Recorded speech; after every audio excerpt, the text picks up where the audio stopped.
Well, at least I made some money.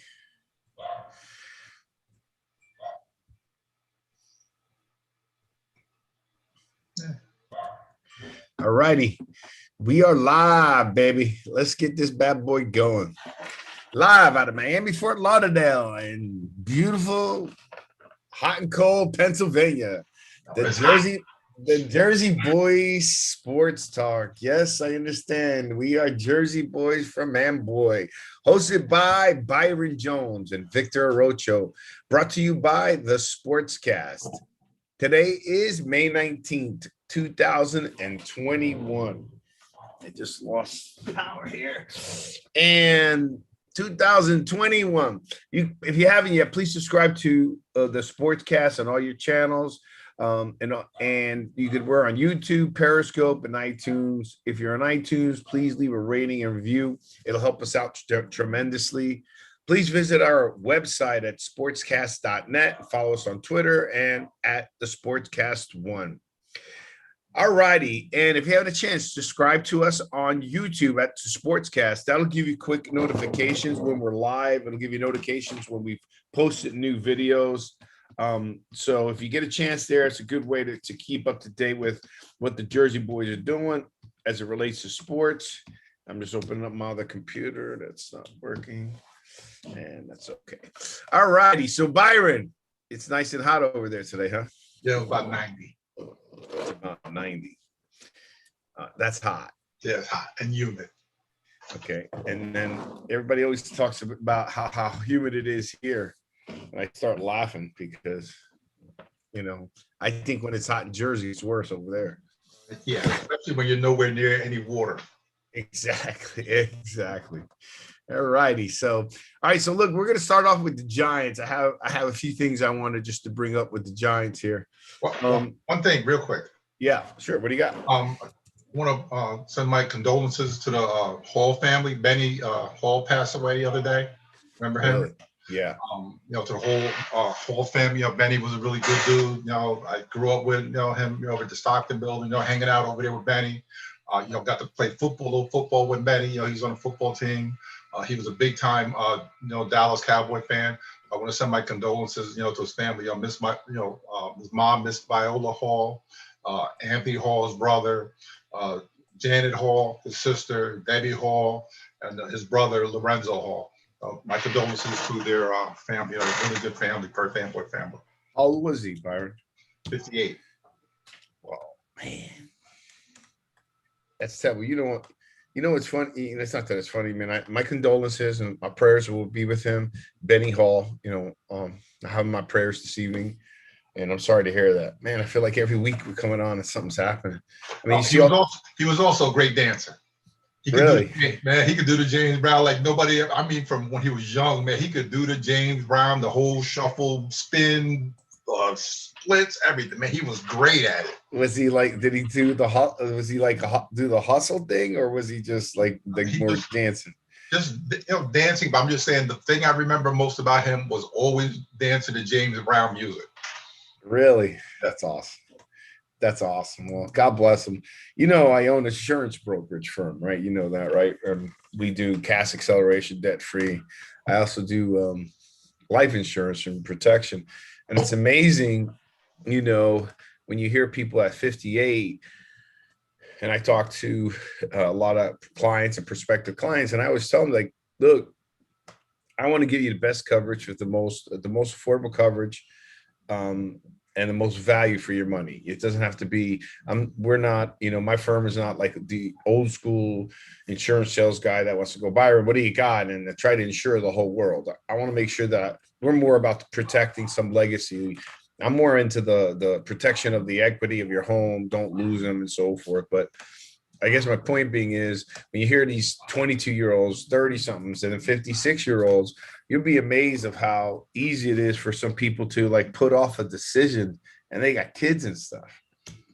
You know what I mean? It's like, look, and some of them aren't healthy. Some of them are healthy, and I could understand it. I got insurance when I was really young. So for me, I always knew, you know what I mean? I just was in the business and I knew it, but I wanted to also, I was young and I always wanted to my focus was to do well in life. So, but since when you started off, you know, you don't know where you're going to be. So I wanted to get enough coverage to protect my family. And then I was traveling a lot more. And I used to be a little nervous of flights. And I'm trying to get to the comments over here. All right, good. Just in case they come up. Once I got the insurance, then I felt more comfortable flying. I guess my whole point being is just, you know, listeners out there, if there's an opportunity that you feel it's good and you can get it, just consider it, because things could change in a heartbeat. Is that fair? Car accidents, you know, things like that. And, you know, you want to, generations, especially minorities, we want to, you know, gotta want to leave something for the next generation. At least I do, right? Give them a head start. Not like we didn't, like I didn't have one, right? I've been fortunate my family's helped me when I ever needed it, but I've helped others as well. It's just, you know, when I hear sad, like Archie the other day in a car accident, you know, those things happen. It's ridiculous. It's just super, super crazy. So I just want to remember, you know, Benny for, you know, he was a funny dude. Uh, you know, the James Brown, the time that Mr. Davis put him back there on kickoff return and kicked the ball, and he went back and forward first before going forward. He caught it, and next thing he goes side to side he went east. He went east and west. He went, well, yeah, in one spot. And then he finally took like 3 steps and it was already up. But I just remember, you know, that was, you know, playing football. Hey, you know, he was a good dude, man. I'm gonna miss him. All right. Well, God bless him, and I'm sure his family, you know, God bless his family. It's never easy during those times. So it's just never easy. All right. So look, well, I appreciate you bringing that up, and we're always, you know, and anybody comments in or calls in, and, you know, there's somebody we know, particularly that, you know, just in sports in general, particularly anybody from Jersey that we know or school, and Perth Amboy, we always like to make comments. Why do I look like I'm on this twice? Oh, that was last week. I got a black shirt on last week and I got a black shirt on today. I got my cup though. So right there. So here, yeah, you're supposed to have it with you. It's just like, you know, put water in it. Water than a bigger thing. Oh, so you can put water in it. Come on, it's our show. Hey, so look, I got the news on the Giants. Let's start with the Giants, okay? So, and I want to ask you this because the way they're talking about it was a big deal. So you tell me. The Giants reportedly have 40 players in attendance for this week's voluntary offseason workouts, including several prominent players. Wednesday, New York wide receivers Sterling Shepard was one of them that showed up, even though people were saying to stay away and so forth. So 2 things. One, your thoughts. Let's go start with, is 40 plays showing up impressive? And 2, the stay away. So let's start with the first one. Oh, 40 coming? Yes, that's impressive. You know, considering they've been telling them to stay away. I don't know the particulars of why, you know, they're telling, you know, something, you know, with the union issue or whatever. It's about the Players Association. It is. And but, you know, 40 out of 90, that's very impressive. It really is, you know, that these guys are that, you know, dedicated, you know, that they want to work on their craft. And but then you have to figure probably a lot of them are you know, working out on their own. Like, you know, Daniel Jones probably has, you know, some of the receivers, you know, down to, you know, wherever, you know, Duke or, you know, down there or wherever, and they're probably throwing the ball around and probably have been for months now. I just think they're gonna win the conference. They got that blood, baby. I'm just think about the things that are transpiring. Judge is instilling something in those players. So if you're telling me 40 out of 90 is impressive, and they're making a big deal of it, and the only reason I'm asking is I knew players showed up, they didn't show up. You hear about players that don't. I never knew what the quantity, like what was a significant quantity, right? I couldn't tell you if it was 20. I couldn't tell you if it was 10. I couldn't tell you if it was 50. But apparently 40 out of 90.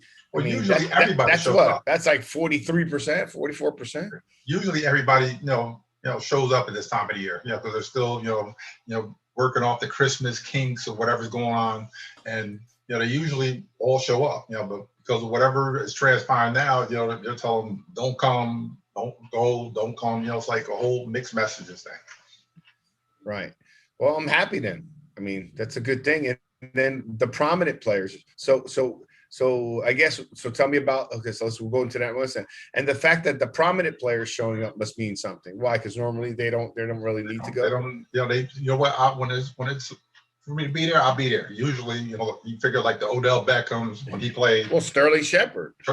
Yeah, but he said something very interesting too about the last two coaches because he was there with McAdoo and the other Schumer. The other, he said something that pretty much that they weren't conditioned the way they were supposed to be. That's why they probably had a lot of injuries. They didn't hit and do the things that judges doing now when those two coaches there. They were more like let's walk through it, let's do this. And this guy is like full go live.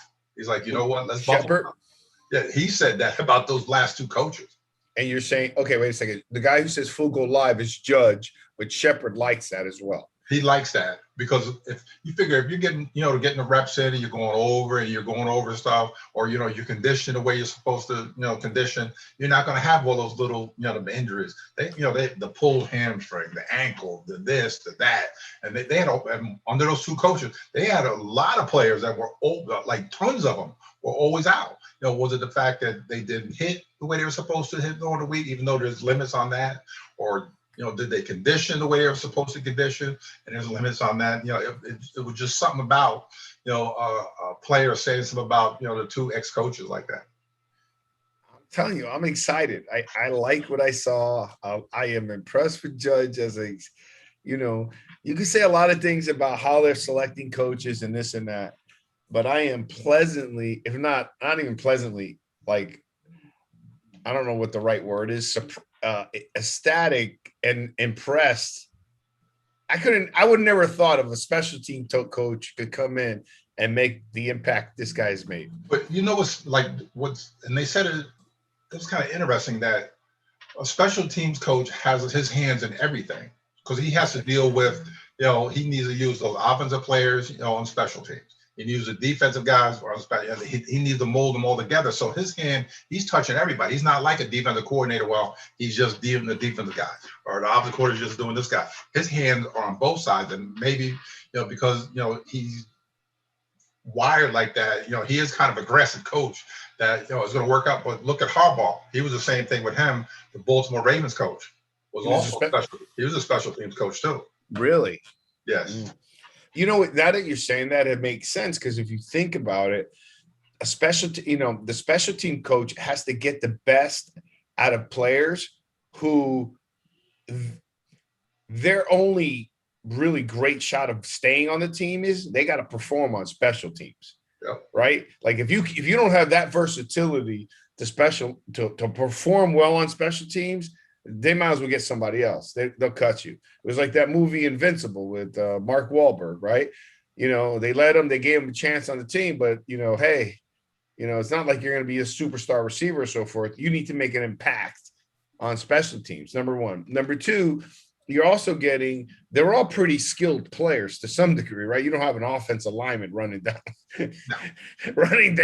You don't have them on the thing, so you're having guys that are skilled, right? They have some speed, they can hit, you got a third, maybe in the depth chart, a third level linebacker or someone. I mean, I can't tell all the pieces. You got some defensive backs, right? Number one. Then the guys receiving the ball has to, have some talent. Right. I mean, other than when they did Jason Sehorn, I hate it. That guy could have been one of the greatest defensive backs. Career-ending move. The greatest defensive back. He was big, fast, smart. They ruined him. I mean, he ruined himself by wanting to go back there and both, but it's both sides. It's regardless. It's both sides. So, but anyways, so you're probably right. You got to, and you have to be able to know the players because they're all in different units. If you think, I mean, I'm going with what you said. It's not like I had that before because I was questioning it first. What you're saying now, and knowing what I know that, even just to make the team, you're on that 54, 57, 50 thing, and you better be able to play on a special. We need to get use out of you. You're not making that team just to sit, right? You may be sitting while we're running offense and defense, but your butt better be ready for special teams, right? And that makes sense because he's got to see all the other positions, right? He's got to see offense, defense, right? So, and then he's got to try to convince the coach, to get certain players. Hey, I want that guy, running down on kicks. The guy's too bad. I doing it. I really want this guy. He's got to be able to convince the coach to get certain players too. And it's strategic if you think about it, right? From a specialty side, you got to, there's time, today's game, I think ever since Sean Payton, well, special teams always has been big because there's been teams that just have great special teams, whether it's returns, whether it's blocks and so forth. But I think ever since Sean Payton had the big Canoogies to kick an onside kick in the Super Bowl, that changed the game. The whole game. Game changed the game. Byron, if you notice now that, and it's so funny how the game evolved, and the evolvement is like not that like brilliant. It was, you understand what I mean? It's just like common sense. So what is that? What am I trying to say?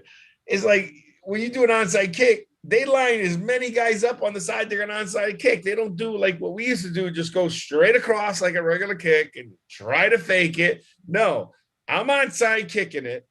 It's coming. It's all about how good can the guy kick the ball, and it's how much I can get there fast enough, and you better catch it, right? If you're not surprising, I'm saying, like when it's an expected onside kick, right? Because you can do some surprises, right? Yep. And you're not going to do it that way, right? But my point being is when it's not a surprise, they're like everyone's on that one side of the field. And it's all about, you better catch the ball, or you got guys that their only job is to hit the guy.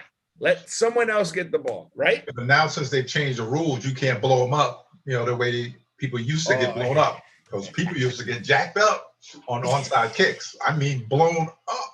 Well, they're trying to, there's some talk about them trying to get rid of the kickoffs and stuff like that.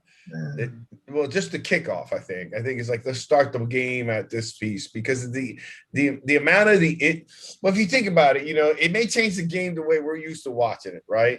And you got few guys that run it back. But Byron, I think the stats on the injuries are so high, and like it's like expected, Byron, for you. They're kicking it so far now that it's either going to be a touchback or it's going to be, you're going to get to the 20 or 25. You understand? It's like statistically, I would probably say 80% of the time, if not more, they're only getting to the 20 or 25. Right. But the collisions that are taking place.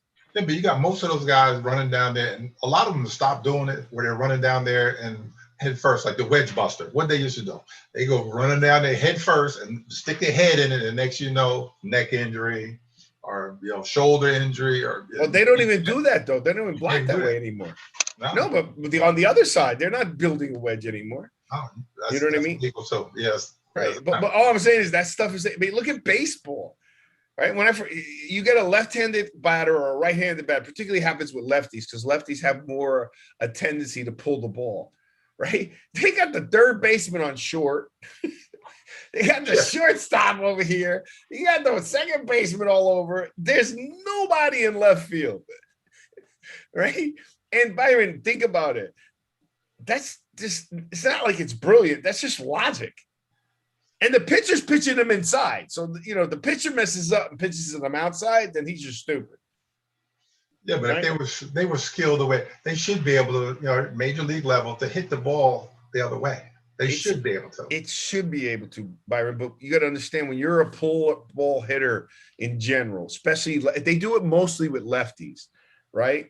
And they'll do it with righties, but you mostly see it with lefties. Lefties have a tendency to really pull the ball. They don't go the other way because you got a lot more right-handed pitchers. Right? Okay, number one. Number two, the pitchers also know that if he's a pull ball hitter, they're going to try to pitch him, they got to be careful because they don't want to put you too inside, because that's easy to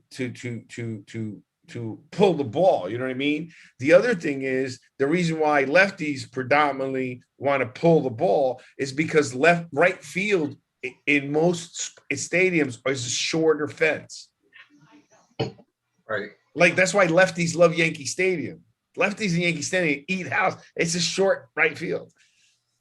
Right. So anyhow, but the same thing in football, just the way they've shifted things, they just change different things. So anyhow, I'm excited about that. The other thing is they said that, what do I got here? Giants claim, all right, here's some stuff that I wanted to add, because I don't know if you had the depth chart, but you mentioned that the free agents, they're going to start picking up free agents. Well, they added running back Raquel Armstead from the Jaguars, and they released, huh? He's from Temple.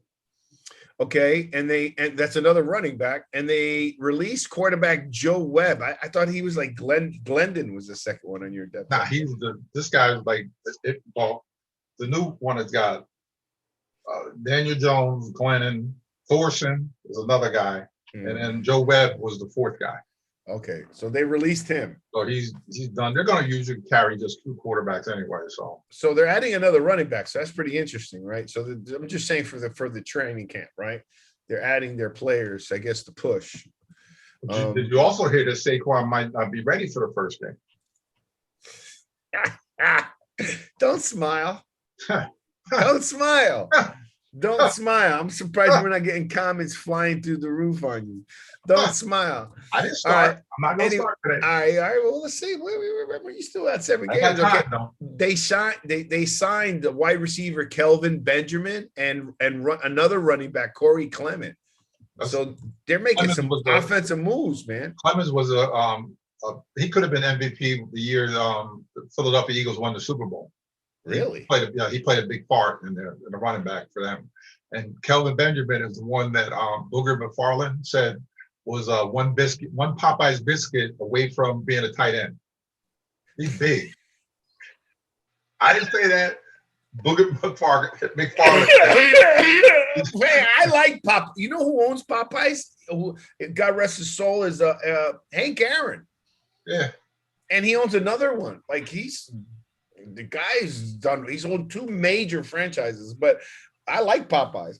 But one Popeye biscuit away from how big is this guy? Like about 240. He's like 240 a receiver. He's big. He's not a little. He's big. So you figure he hasn't played in 2 years, so he's probably about 250 now. That depth chart's gonna get tough then, because we got so. All right, hold on a second. I got him here. He's 6'5", 205 pounds, bro. 2'5"? No, he's bigger than that. That's wrong. He's 6'5", 245 according to Wikipedia. Okay, he's only 30. Yeah, well, he hasn't played the last 2 years, though. And he's only 30. So I don't know, man. That's pretty good. They're bringing in some talent, at least either to practice or to I don't know. They're doing something. I like what they're doing. Right? Because you even said they needed. You see the free agents. They haven't signed them. There's some more guys coming in. So yeah, I know, Byron. It's always about we're gonna see. We'll see with the Popeyes biscuit man. No, I don't care. We're gonna see when they win they're gonna win the conference. That's all I gotta say. All right. So look, let's go. Okay, that's good. I like what you put together too. Let's go to the to your list. You want me to put it up? The Giants. Yeah, just the first top 50. Yeah, because you didn't give me a whole 50. No, I didn't, because we'll start with this and then gradually. Yeah, 50 is a lot, anyways. Yeah, I know. All right, but I put it on one sheet. So there you go. We're just gonna do 50 to 36. No, I understand, but I mean, at least I have. When you send it to me, I'll keep it on page and I'll just make a marker. All right. I have to open up and I'm impressed. You sent it through Gmail. Are you okay? No, I was kind of hot today. I was feeling kind of delirious. Something must have. First of all, I went to go look up Byron Jones and I couldn't find it. I'm like, what the hell? Where's this? I go, no way. Let me go back into the email because I wanted to find them all. I go, let me see what email he sent it from. He sent it from Gmail. I was like, man, he must have been feeling good. He must have been feeling good today. All right, so let's go here. Let's make this bigger so it looks nicer. All right, so look, make sure somebody's coming in. All right, so you got Justin Tuck at 50. Oh man, I love Justin Tuck. Okay, we're gonna go through this. Let's go through 10 and then talk about him. Right? Let's go from 50 to 41. All right. So Justin Tuck. I'm not familiar with Spider. Whoa, Spider Lockhart was a great defensive back. Hold on, I'm just gonna go. I'm gonna go through my pieces. Right? Huck, I know Hamilton. Sparks, yeah. Mark Collins, 36, man. Pepper Johnson, I think he's also great. Van Pelt was also, I remember Van Pelt. Cal Hubbard. Now you get a little older for me. Seahorn, Seahorn was my man. The coach, Tom Landry? The player, Tom Landry. He played for the Giants. But I know that, but he wasn't the same as a coach, right? I mean, because that's the same Tom Landry, same guy. Tom Landry played football? Yes. The guy with the hat, the fedora? Yes. And for the Giants? No, yes. That's awesome. Otis Anderson, my boy. Oh, what did we used to call him? Then we call Otis Anderson something, though? Oh, I thought we called him something. I love Otis Anderson. He was on the Super Bowl team, wasn't he? Ray Flattery. Well, there's a significance to number 39. The reason why I put it on, well, he's on there. He's a Hall of Famer. And the reason why Tony, the new receiver can't wear the number 1, because this guy had the number 1 and it's retired. Really? Why? He was a Hall of Fame player. He's that good. How many numbers are retired with the Giants, though? A whole bunch of, a lot of numbers. Really? But his numbers, he was number 1, and it's retired. So that's why Tre'Davious Tony can't wear number 1 because that's the number he wanted. They gave him I think it's number 89. Okay, so let's go here. Justin Tuck. I love Justin Tuck. So you got him at number 50. Okay. University of Notre Dame guy. I'm Notre Dame guy. All right, Spider. I don't know Spider. Talk to me about Spider. Spider Lockhart was a great defensive back for the Giants during the misery years from 1965 to 1970 when they were absolutely awful. I think he went to one Pro Bowl, during the time that we really, really, really, really, really, really stunk. But he was a great player, for them. Keith Hamilton played at the University of Pittsburgh. Okay, keep going. I'm going to do something. He played for the University of Pittsburgh. Great, big, huge. Because I sat next to him one time. I was at a club, and I was sitting next to him, and I looked at him. I was like, man, why does this guy look familiar? And I'm looking at him. I was like, man, that's Keith Hamilton. But when I mean, he's about 6'7", 6'8". He's big. He's big. He's a man. He's a big man. Really? Yeah. For me to say it, he's big. Sparks is bad. Sparks, his daughter was Jordan Sparks from American Idol. Yep. He was awesome. Yes. That was one awesome defensive back. You see what I'm doing, though, right? Yeah. That's amazing how great they are, but yet still how short-lived their careers are. So when you see a Marino and you see a Brady, I mean, there's a huge difference. Mark Collins is another defensive back. Another great player during that Super Bowl year. 4-7. He wasn't around, because I think when he came up, he was a cornerback. And I guess when they realized he didn't have the speed to play corner, they moved him to safety. He was a lot more successful when they put him there. Now, let me ask you a question. Are you putting this just when they played for the Giants, or did they? Yeah. Then I'm messing up with the years, right? You're not putting. No, they all when they were the Giants. Okay, so they could have played longer. And didn't Pepper Johnson play somewhere? Yeah, because Pepper Johnson went, somewhere else. I think he went to Cleveland. All right, so let me Mark Collins went to Denver, I think. So but these are the years that they played for the Giants. I got you. I was trying to do something else, right? I was trying to the livelihood, and it makes no sense for the years. You understand what I'm saying? Yeah. It makes sense when they played for the Giants, right? Because they still could have been, you still think of Reggie Jackson as a Yankee, but most of his great years were with Oakland A's, yep. Right? Except for the 3 home runs inside of the World Series. Brad Van Pelt was awesome. Now, I met him at Monmouth University when the Giants were, exiled to practicing other places, and they were practicing there one summer. And my dad took me there to see them practice when he first got drafted in 72, 73. And I got his autograph that day. And then fast forward years later, when I went to Minnesota, he was there. And I reminded him that, that I got his autograph when I was a little guy. What'd he say? He thought, man, I'm getting old, and walked away. Yeah, exactly. He must have pissed him off. Nah. How big was he? Because he was a big dude, no? He was like 6'5". He was a safety when he came into the NFL when he played at Michigan State, and the Giants converted him. That means he was fast. That's why he kept the number 10. That's why he was fast, though, right? Yeah. Oh, yeah, he's fast. And a guy that big and fast, he was awesome. Cal Hubbard. I don't like the older guys. I'm not going to know. How'd you pull these guys? Where did like what was your criteria for this list? Just some of the stuff that I was looking at with all-time greats, and just pick this guy and this one here, and I've noticed, but all of them had, like this guy Cal Hubbard was he was one of the inventors of the linebacker. Like the way they back then when he played, they didn't have they put all the people up on the line, and I guess with him, when he backed up off the line, he was the first one, or one of the first ones that came up with the term linebacker. That's what he's. It makes sense because he was a lineman. Yeah, but when he backed up off the line, he became linebacker. Yeah, and that makes sense because you have. I remember they would just stack it up, but you can't see as well, right? When you can't see. If they break through one hole, it's easier for them. You know what I mean? That's them and against the zebras. Interesting. Seahorn, he's my man. I can't believe he's at 42. I'm just dying to see what the rest of them look like. By the way, to our listeners out there, Santiago, we want to post this on our website. Make it like so they can download it. And then I want our listeners to come back with us and give us your argument for the positioning. How's that, Byron? Yeah. All right. Well, but come with a good defense.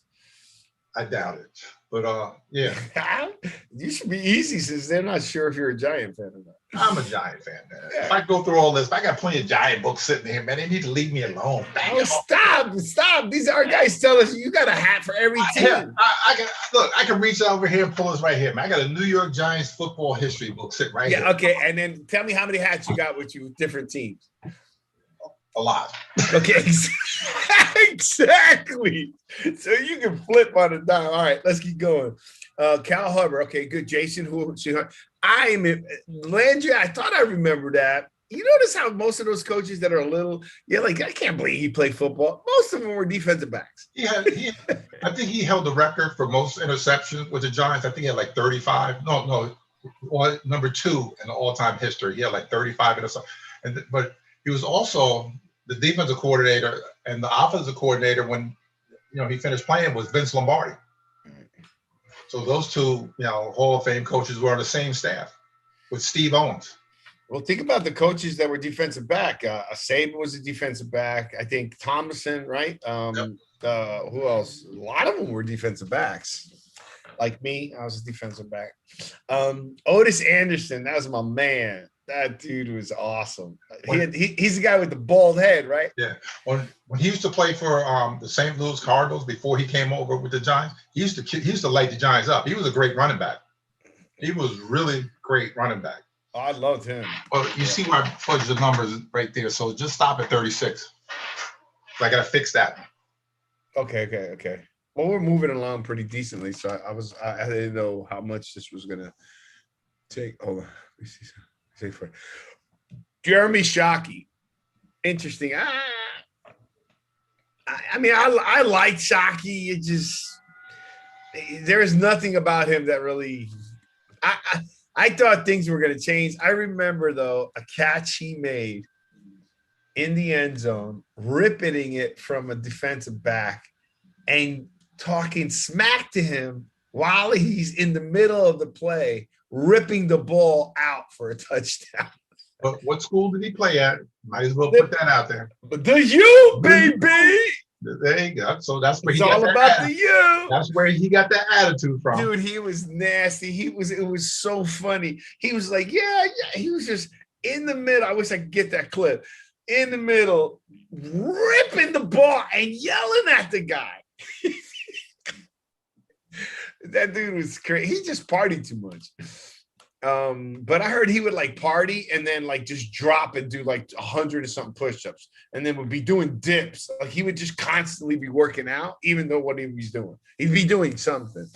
Well, here you can do it right now. Here, fix the numbers right there where Pierce put 35, 34, 33, 32. You're missing 35, yeah. Yeah, I know, but change the number. Yeah. 35.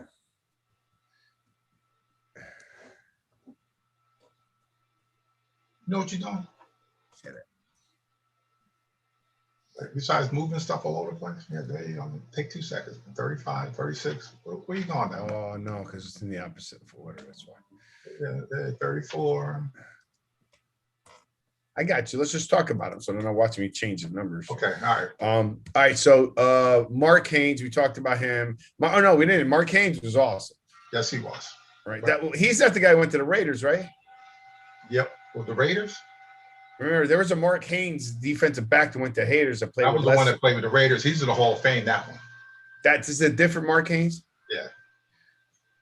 32. Okay, because the one that played with the Raiders was another badass.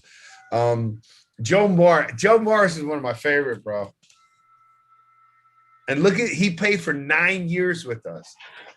He wasn't a big running back at all. No, he wasn't, but he was rough, man. He was there for the Super Bowl too. Yeah, well, 2 of them was 86 and 90. Yeah. No. He played with us for what was that? Almost 9 years. And he had 3 brothers that played too. 2 played in the NFL, and one of them was close.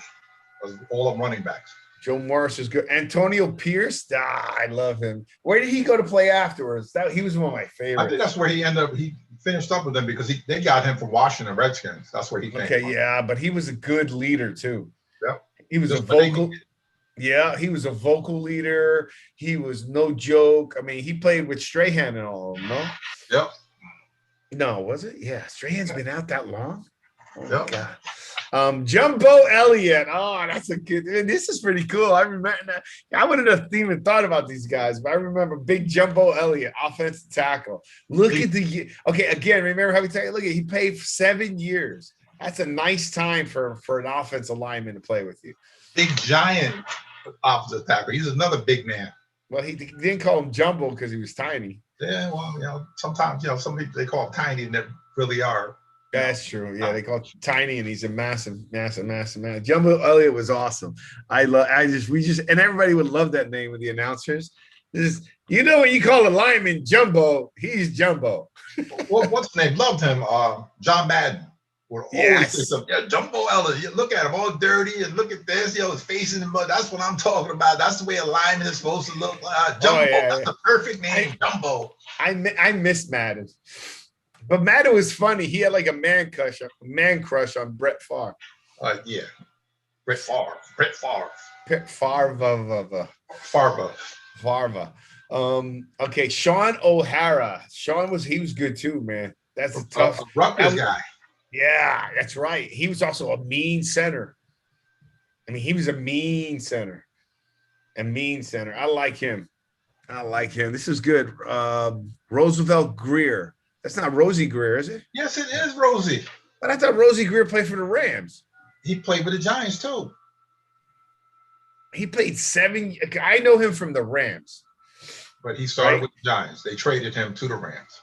I know him from the Rams, and man, he played a long time then. I mean, that's 7 years there, and I only know him from the Rams. Like if I see something, I see him with Rams when they had the white, the blue with the white Ram thing. I also remember, let me tell you about some Rosie Greer. Rosie Greer is, let me see if I can find it real quick. Hold on a second. Rosie, here, let me stop this. Let me show my numbers. Rosie Greer was in this movie to this day that freaked me out. I know what movie it is. I hated that movie as a kid. It was freaky, wasn't it? Oh, yeah. Right, let me just put Rosie Greer because the head was Ray Milan. That was the guy that was the head. That was okay. You know what I'm talking about, right? Yeah. The one he had 2 heads. Yep. That was so awful. That was a terrible movie. It was no joke, man. That scared the crap out of me. They showed the one scene where they were running down the hill. All you see is the big head just flopping around on there. I was like, look at this. I can't believe you remember that movie too. I hated that movie. Yeah, it scared me. You hated it because why? Because it scared the crap out of you. It scared me as a little kid.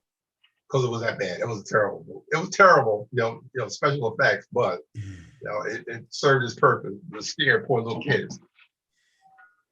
Let me see. It's called. What was the name of the movie? Did you call it? I think you had the right name. Man with 2 heads, I think. Oh, because it says the thing with 2 heads. It might be that. Okay. Ray Milan was he was a big time actor back then, and it should have been Rosie Greer in there. I don't know what he's thinking of. Okay, hold on a second. Hold on.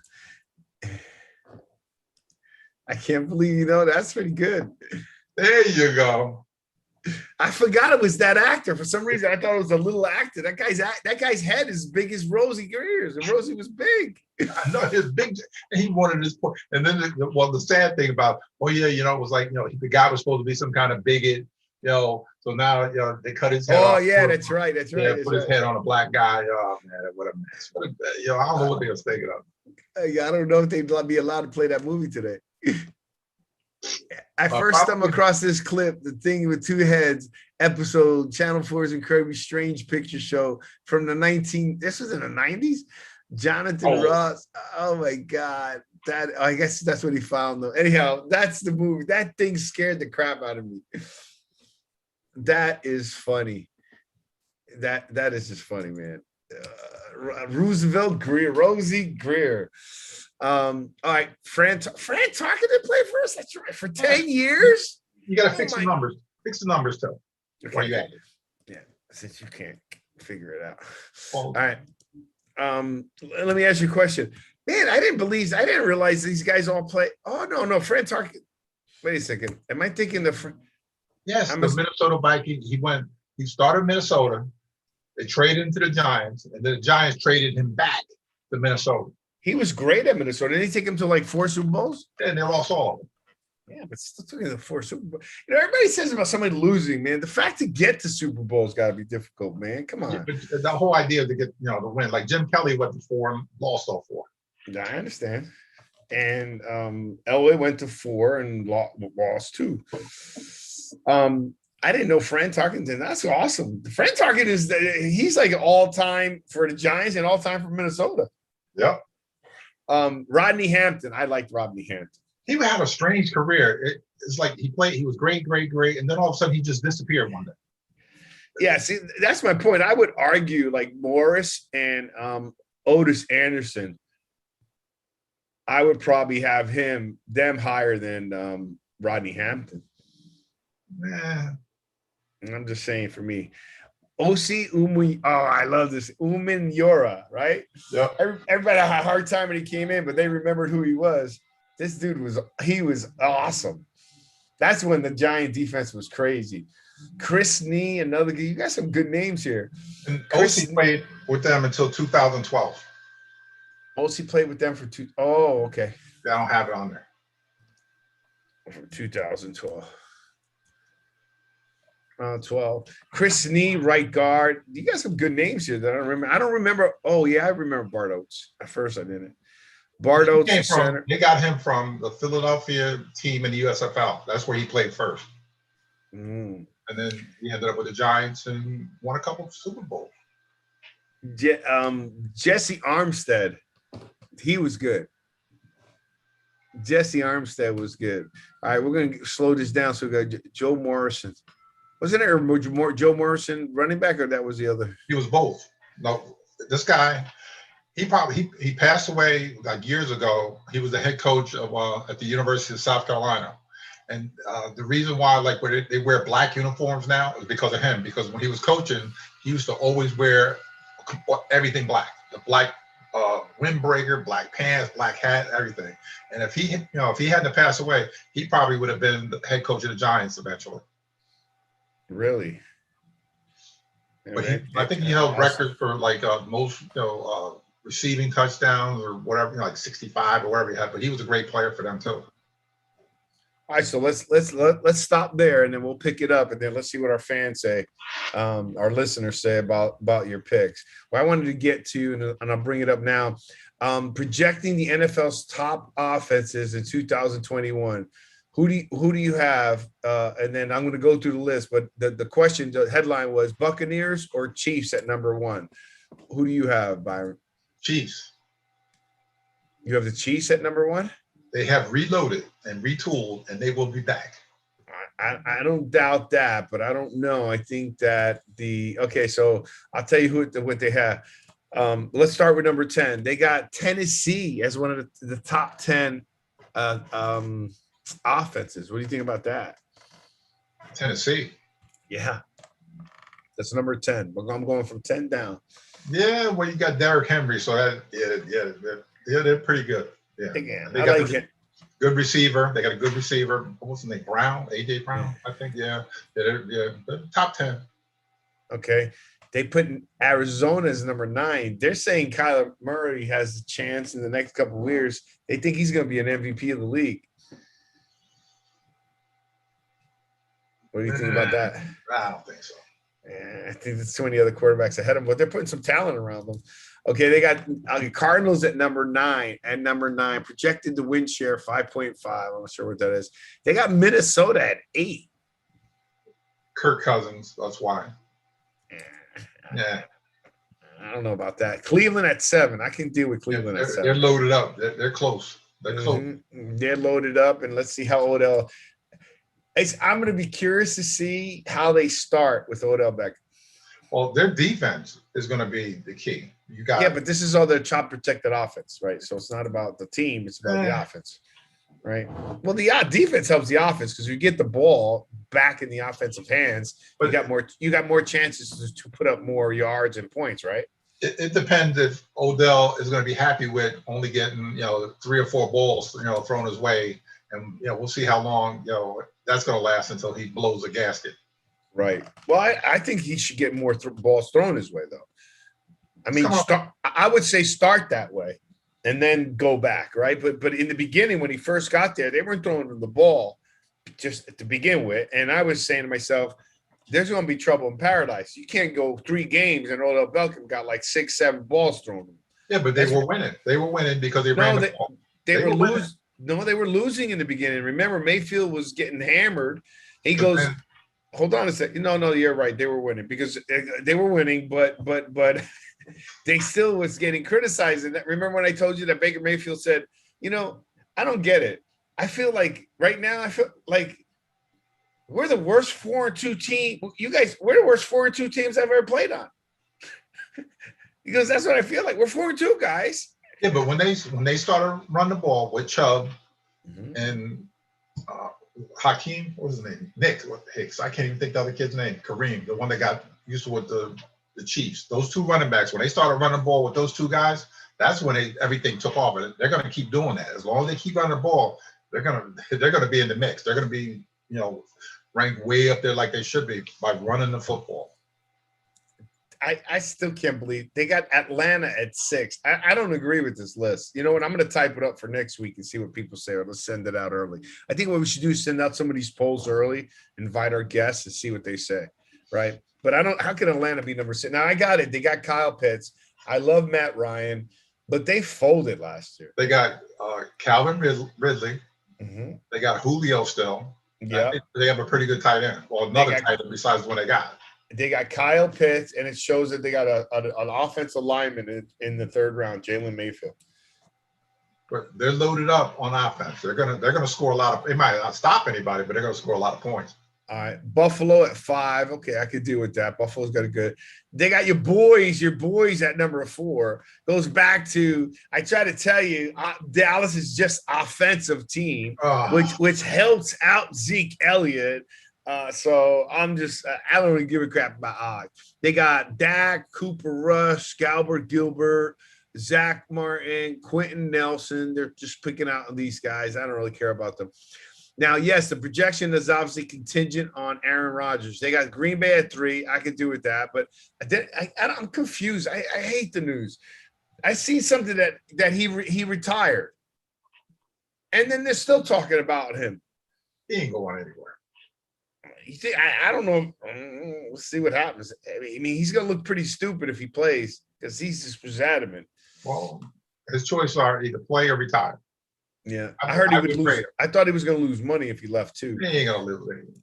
Okay, so then you got all right. Now we're down to the 2. We got the Chiefs and the Bucks, and we'll start wrapping it up with that. I think I'm going to take the Bucks. Why? I'm Brady all the way. Here, let's see now. Brady's coming. He had knee surgery, right? Yeah, but they always got to clean. He's 40-some years old. Knee surgery. He's 42, but he's still 40-some years old. Okay. And you got Antonio Brown, your other guy, had knee surgery too the other day. My boy, this clean. It's cleaned up. Yeah, okay. So why they need to clean it up then? Because you get older, bro. Trust me, I have bad knees. You got to clean up the scar tissue in there. Just But is it not gonna affect him? no. You sure? And I'm just telling you, their guns blazing, bro. What about that 42-year-old quarterback? Is that going to hurt him? Because he had the same thing. They said How is it you don't give any credit to the fact they got all 22 players back? I don't Every care. Single coach back. I don't care. They didn't have a preseason. They didn't have OTAs. They didn't have anything. Brady's on fire. I'm telling you, they're gonna come out the box blazing. Okay. No risk it, no biscuit. They're gonna be Popeye biscuiting right off the bat. Okay, we'll see with the 42-year-old quarterback with the bad knee. We'll see. All right. I'm gonna pick him number one. I'm just telling you right now. I think that Kansas City is pissed. I think they're gonna come back on fire with Kelsey, Andy Green. They loaded up on the offensive line. They got Orlando Brown now. They got the other Chris Long's brother came back. The one that played the Chicago Bears. That was an All-Pro. He's there. They signed the All-Pro center. They are loaded on the offensive line. Whatever happened in the Super Bowl is not going to happen again. We'll see. Well, no, we'll see. All right. I'm still going with Brady. Brady, look at they got Brady. They got the Chiefs as 1. They got the Chiefs as 2. They got Chiefs as 1. Tyreek Hill, Kelsey, Sammy Watkins. Okay. And then you got Brady, their win total, they expect to win over 12 games. And they didn't even put the players. Everybody knows who they got. So that's hilarious. All right, let's go. Let's get this going here. All right, so this was good. We got the top, who the number 1 was. We got some of our top Giants. We'll get into see what's happening pretty soon. Again, shout out to Benny Hall, right? Yes. And his family. All right. Gary Sinise Foundation, again, as we wrap up our show, freedom and security are precious gifts that we as Americans should never take for granted. We must do all we can to extend our hands in times of need, to those who willingly sacrifice each day to provide that freedom and security. While we can never do enough to show gratitude to our nation's defenders, we can always do a little more. Gary Sinise, GarySiniseFoundation.org. Please, any kind of contribution helps out. And as you can see, is what we're saying about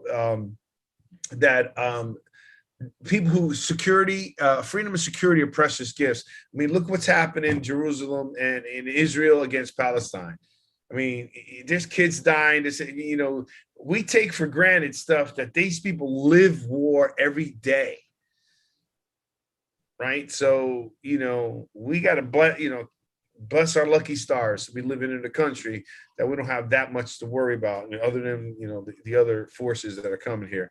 So, look, you can follow us on Twitter at the Sportscast1 and visit us on our website at thesportscast.net. Please join us next Wednesday at 8 p.m. We're going to have some other guests. We have some people coming on. I'd like to get let's see if we could fit in. We did the Giants. We're going to continue with the Giants. We're going to go around the league with news, and then let's get back to your list. Let's just go mention a few of our fellas. We do. Why don't we pick out some of our Amway talent, and then I will reach out to them. Yeah. All right. Byron, well, thank you very much. Thank you, everybody, for listening to our show, Jersey Boy Sports Talk, where we have fun. We just have a good time. Byron and I is a great man. We like to talk about sports. We can agree, we disagree. We're looking for some Dolphin fans. We're looking for some ABC East. We're looking for our boys to come on, see what kind of sports are going on. I'm excited tonight because the Lakers and Golden State play at 10.